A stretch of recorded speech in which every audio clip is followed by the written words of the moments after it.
Welcome to Zeus Comics and Collectibles. My name is Richard Neal, I'm the owner. Zeus opened its doors in July of 2000 and this July returned 6. I decided to create the next level of comic book store.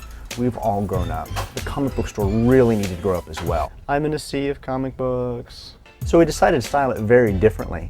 We've got a beautiful counter with brightly colored walls, multicolored tiles. We have a custom fixture here just to show off trading cards. There's no ugly shelves behind it. We've got a custom-built rack for DVDs. We decided to go with gallery-style lighting so that the product is much more attractive. One of the things that's really made it worthwhile is that in the 6 years we've been here, we've actually got 9 local press awards from Dallas Observer, D Home, and actually this past July we got one from D Magazine, the Best of Big D, which is probably the biggest award that you can get in town. We do an event on Free Comic Book Day called the Comic and Pop Culture Expo, and this year is its 2nd year. We contacted the city and the mayor's office and we were actually able to get it declared Free Comic Book Day in Dallas, Texas. This is our new this week wall. To make it easier for people, we actually separate the brand new Wednesday comic books and graphic novels and magazines and manga on a shelf. People who come in here weekly really like this. They can come right here, find what they need to. We also do it alphabetically so that you're not constrained by publisher. You move over here to our recent releases. It's a longer wall, actually two shelves of longer walls. Between the 2 shelves, they hold over an ample 400 comic books, full face front. We do stock a lot of local creators and local writers and artists. If somebody's aspiring and brings in their comic book that they self-publish, we'll buy copies, we'll put it out. We'll even promote it in our weekly emails just so people know that there's new stuff out there that they might not be reading. This is our back issue bins. We actually have these custom wood bins made just like we have the new and recent wall shelves.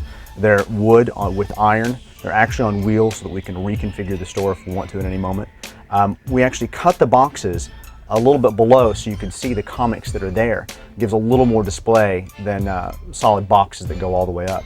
We also have a display system to feature either expensive comic books or recent comic books. You can also use this to tell what's below. We put all of our back issues in Mylar.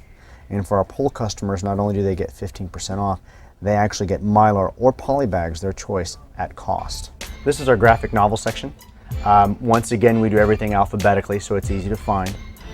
We had custom wood shelves made for this to show the spine, and we actually have some room above and some special feature sections. This is the manga section, and one of the things that's been really wonderful about Japanese manga is that kids would frequently see cartoons, like when we were younger, they'd watch them on TV, and that would bring them into the comic shop. This is doing the exact same thing. We have a lot of parents who bring their kids and a lot of kids who come in. We want to make sure that when they show up at Zeus, they have a safe place to go and pick up Archie or Batman or Justice League. And if you'll notice, the size of the shelf is actually a little bit shorter than everything else so that kids can get to it. Toys are an indirect focus of the store. Comics are our primary source of revenue, but toys bring a casual shopper in. We don't clutter the store with a lot of posters or a lot of promotional work or whatever. We allow local artists to actually put up their artwork. We actually had these things made so we can put product on this slat wall. We can actually close it up so it becomes its own little section from the outside. In addition to the traditional store, we actually have ZeusComics.com. It's a site where you can actually do your online ordering, and through our warehouse we can actually pull comic books from there. And if we don't have room for it on the backstock floor, even our in-store customers can benefit from that. In addition to the ZeusComics.com, we send out a weekly email to our customers. And through that email, there's a checklist. They can checklist the comics they want us to pull for them, email it to us, and we'll hold it in the store. Through that, our weekly pull numbers have increased about 20%. Since its inception, Zeus has been donating to charities. We annually donate to the American Cancer Society Cattle Barons Ball, the AIDS Resource Center, and the Hispanic Chamber of Commerce Stars on the Rise. We're a small store, so we can't contribute just $1,000 every time somebody walks in. We'll frequently donate product. And so based upon the charity, what the need is, if there's a movie coming out that ties in that they're doing for an auction, we'll put together a package of things like statues or sometimes DVDs. Frequently, if it's a charity for a school, we'll incorporate graphic novels or comic books into it so that we can get those kids into reading and into comic books. So this is the store.